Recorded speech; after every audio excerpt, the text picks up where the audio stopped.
Мадлен Тейлор было 38 лет, и она уже более 5 лет руководила одним из самых гламурных и респектабельных кафе Манхэттена «Зеленый кофе». В настоящее время жизнь этой официантки сводилась к 6-часовому рабочему дню в ресторане, часовым утренним тренировкам, беготне по респектабельному району и чтению как можно большего количества книг, а в оставшееся время она не делала ни того, ни другого. Короче говоря, ее жизнь была скучной и пустой. В ней не хватало того, что нужно человеку, моментов веселья и компании любимого человека. Конечно, жизнь Мадлен не всегда была такой, благослови ее Господь. Но прошло так много времени с тех пор, как она жила в изоляции от мира и была отрезана от любого социального окружения и близких друзей, что официантка даже не скучала по тому, каково это – сидеть за чашечкой кофе с друзьями и наверстать упущенное в их жизни. Тейлор была одинока. Настолько одинока, насколько это вообще возможно. И хотя у ее одиночества были неясные причины, которые она никогда не позволяла себе раскрыть, это не делало его менее печальным, а ее саму менее странной. Однако эта история не о угрюмой натуре этой женщины, а скорее о том, к чему приведет именно этот неприятный характер, который она приобрела за последние несколько лет, событию, которое навсегда изменило ход ее жизни и заставило ее и других людей, которых мы представим в следующий раз, осознать многие вещи, о которых, как им казалось, они знали все. Это был очень приятный весенний день, и в кафе было полно довольных клиентов, которые сидели за столиками в ожидании заказа и наслаждались чашечкой одного из лучших сортов кофе во всем городе. У Мадлен, с другой стороны, был ужасно плохой день, в течение которого ее и без того плохое настроение достигло предела, и она угрожала взорваться и расправиться с первым же человеком, который ее спровоцировал. Ее босс оставил ее присматривать за заведением на все утро, и за это время уже произошли всевозможные неприятности, в том числе случайное падение подноса одной из новых официанток, в результате чего посуда разбилась, а подросток, который собирался выпить ее обычным способом, был в шоке от вкусного, хотя и липкого, макиато.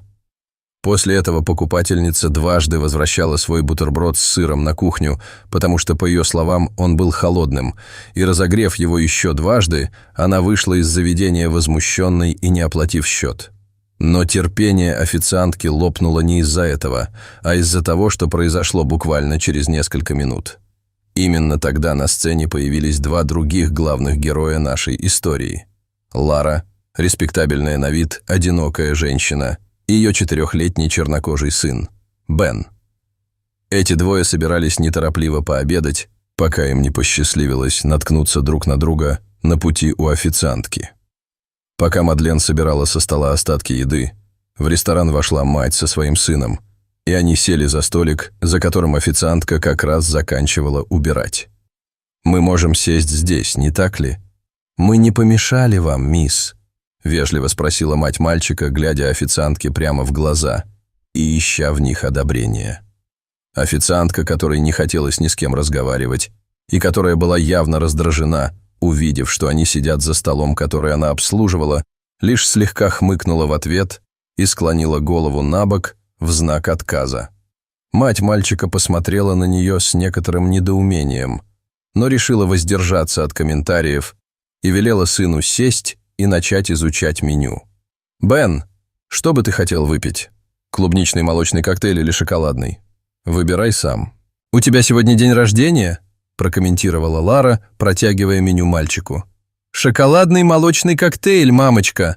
Это мое любимое блюдо!» – возбужденно объявил мальчик, слегка повысив голос, что заставило нескольких посетителей обернуться, чтобы посмотреть на их столик. Хотя все они нежно улыбнулись тому факту, что это был мальчик. И саму Мадлен, которая едва отошла от них и прищелкнула языком в знак протеста против неподобающего поведения мальчика в кафе. К счастью, никто, казалось, не услышал ее. Бен был действительно милым мальчиком. Его улыбка и энергия, которая его окружала, не давали возможности чувствовать себя плохо или сердиться на него. Он также был очень умным и чувствительным ребенком, который, казалось, понимал окружающий мир не так, как другие дети. Для своей матери Бен был ангелом-хранителем, подарком, который наполнил ее жизнь радостью и светом. Как вы, наверное, уже поняли, Лара – мать-одиночка, которая решила стать матерью не менее респектабельным альтернативным способом, усыновив брошенного ребенка. Бен был таким ребенком, и с того момента, как он появился в ее жизни, она знала, что быть его матерью будет нелегко.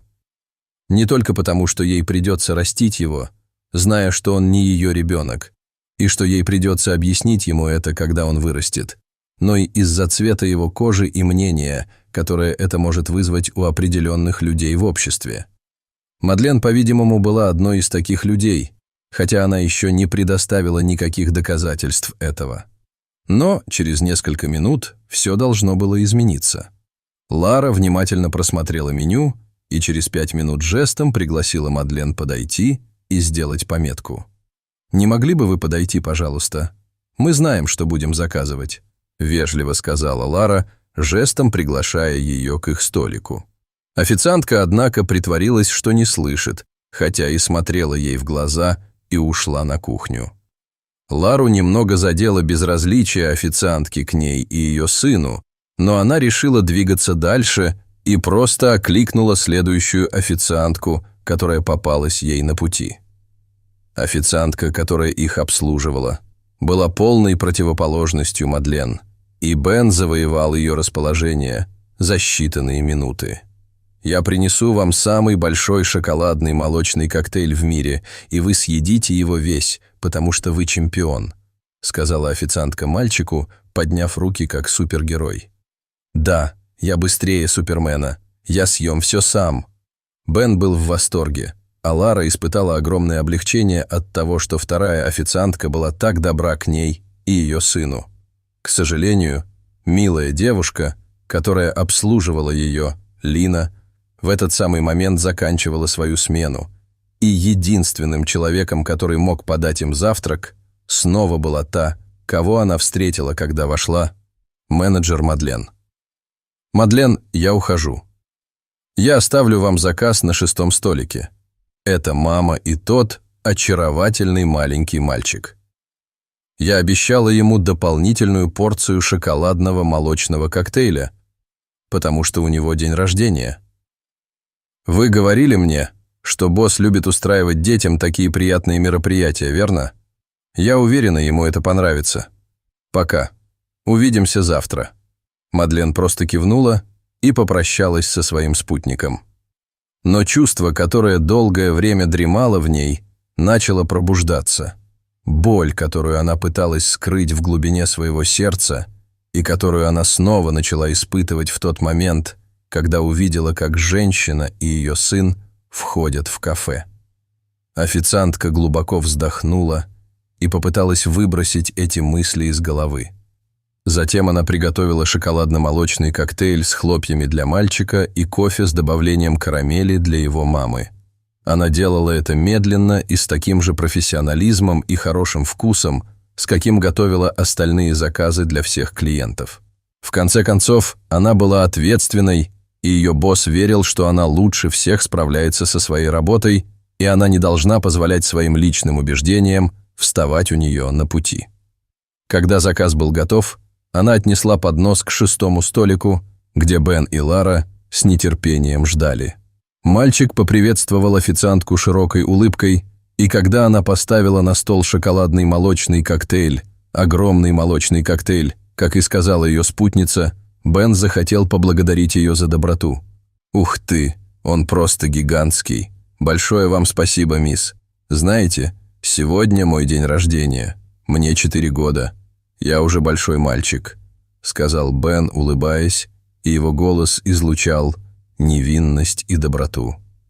Любого другого отпугнули бы слова мальчика и выражение счастья на его лице в тот момент. Бен был воплощением невинности и красоты. Как можно было не поддаться его обаянию? Но, по-видимому, Мадлен принадлежала к той небольшой избранной группе людей, которые могли быть невосприимчивы и у которых детская нежность не вызывала улыбки, а совсем наоборот. Официантка холодно посмотрела на мальчика и вместо того, чтобы улыбнуться, повернулась к нему спиной и коротко ответила: «Это просто моя работа», — пробормотала Мадлен быстрым шагом, отходя от столика. Лара была еще больше удивлена этим замечанием, так как не ожидала такой реакции от официантки, а тем более, когда с ней заговорил ребенок. Холодное отношение официантки не осталось незамеченным и среди посетителей за шестым столиком, вызвав серию переглядываний и комментариев в ее адрес. Какая неприятная женщина. Бедный ребенок. Было слышно, как молодая пара за соседним столиком что-то комментирует. Неужели она не понимает, что он всего лишь ребенок? «Вы напугали его?» — возмущенно спросила другая пожилая женщина. Официантка пропустила мимо ушей все замечания и пристальные взгляды, направленные на нее, и продолжила свою работу. К сожалению, вот-вот должно было произойти нечто такое, что раз и навсегда положило бы конец маленькому терпению официантки и обнажило бы ее истинные чувства. Лара пыталась забыть о противной официантке и ее постоянных оскорблениях в адрес нее и ее сына, как вдруг маленький Бен нечаянно опрокинул чашку со своим молочным коктейлем, и она упала на пол, осыпав стол и большую часть пола осколками стекла и шоколадным молочным коктейлем. Ребенок был очень напуган шумом и начал безутешно плакать. «Прости, мамочка», — заплакал мальчик, в то время как его мать подбежала к нему, чтобы проверить, не поранился ли он о стекло, и оттерла его от остатков шоколадного молочного коктейля, которые попали ему на одежду. «Не плачь, милый, успокойся, все в порядке. Это был несчастный случай. Мы разберемся с этим. Не плачь, пожалуйста». Мать утешала его, с любовью поглаживая по лицу, чтобы дать ему понять, что он не ушибся и что ничего серьезного. Лара хорошо знала своего сына и быстро сумела его успокоить. Однако шум, который вызвал маленький несчастный случай с ее сыном, не остался незамеченным. Менеджер, которая в этот момент мчалась к ним со шваброй в руке и разъяренным выражением лица. Казалось, она была готова на все. Мать сглотнула, увидев, что та приближается, и дрожащим голосом, не решаясь снова посмотреть женщине в глаза, поспешила извиниться за беспокойство, которое доставил ей сын. Но это не принесло ей никакой пользы. «Я очень сожалею о случившемся. Мой сын ударил по чашке рукой и бросил ее на пол. Это...» Но Лара не смогла договорить. В тот день терпение Мадлен было на пределе, и Ларе с ее сыном предстояло столкнуться с последствиями. «Тебе следует быть осторожнее.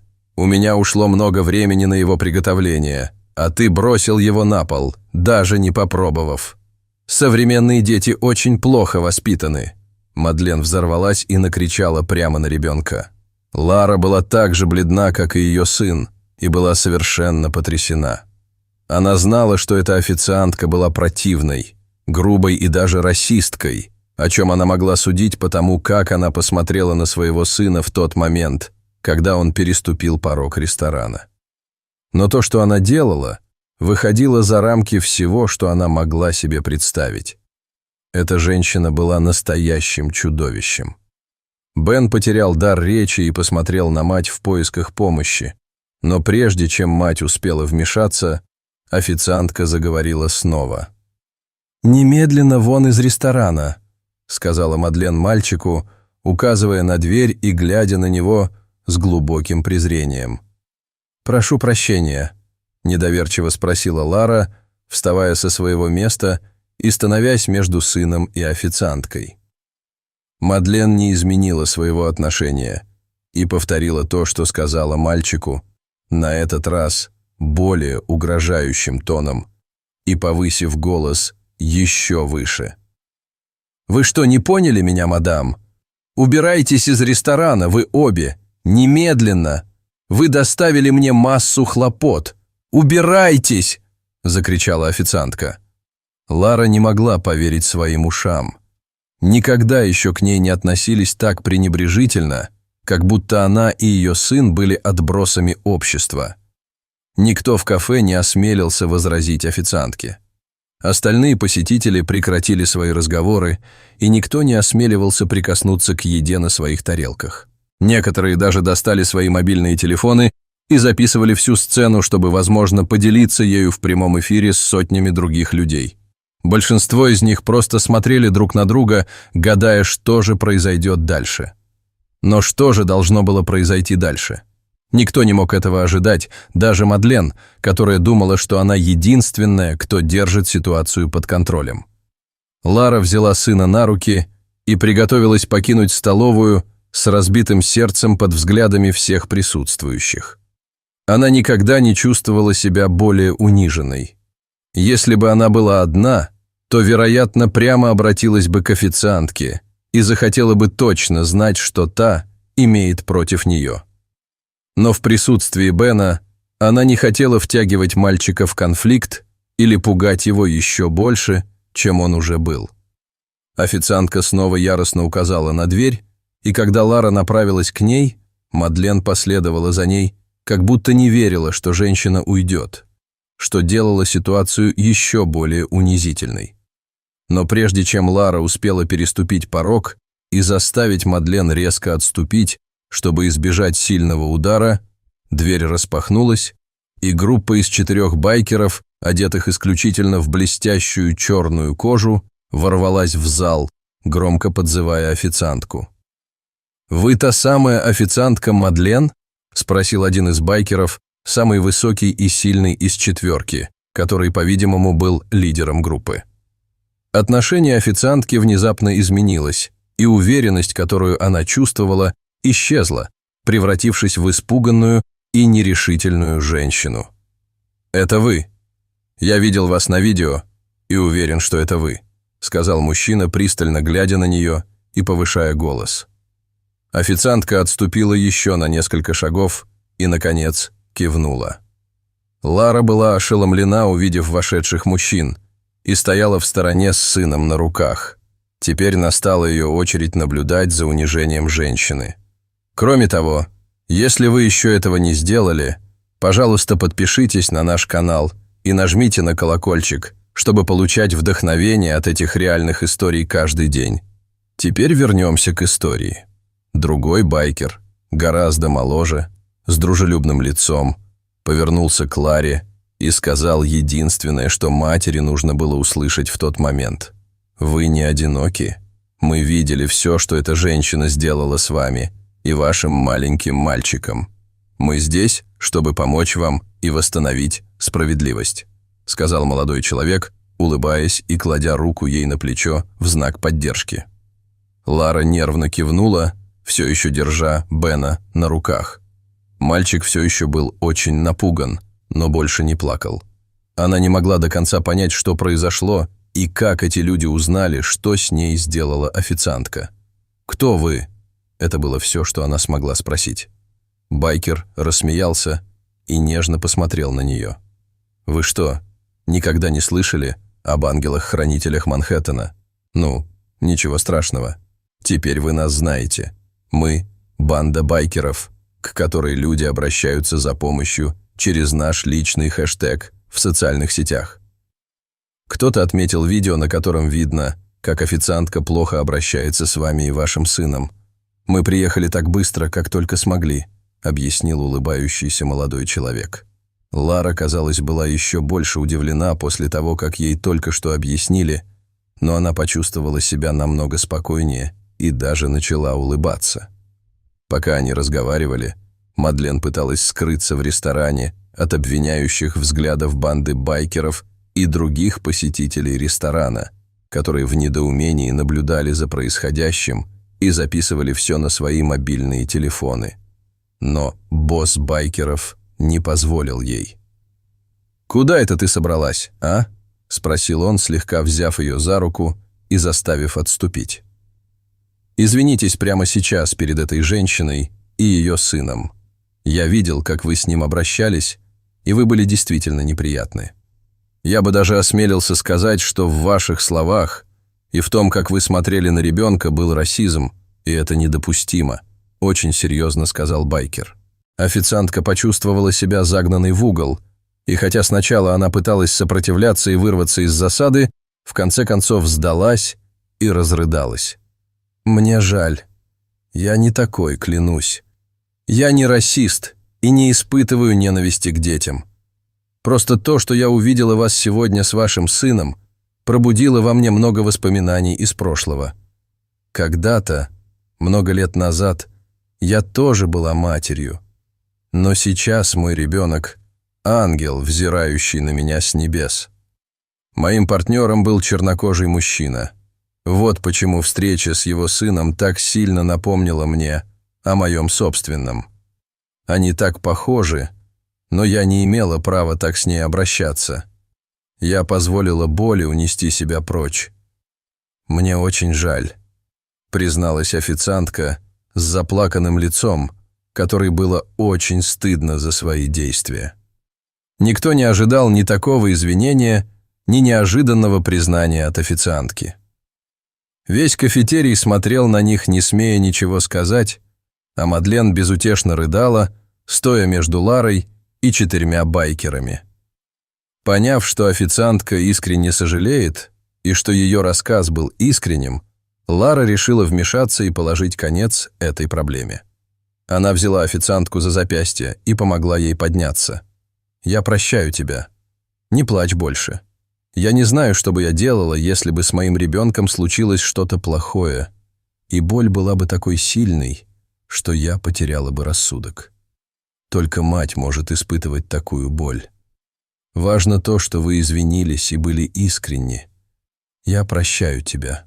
Успокойся», — тихо прошептала Лара. «Искреннее извинение — лучшее лекарство для души». «Мы все согласны с этим», — сказал один из байкеров, положив конец конфликту и приветствуя примирение между 2 женщинами. К аплодисментам мензурки присоединились остальные посетители кафе, и тишина, которая до сих пор царила в заведении, превратилась в праздник радостных возгласов и аплодисментов, прославляющий победу справедливости и силу извинения над конфликтами и ненавистью.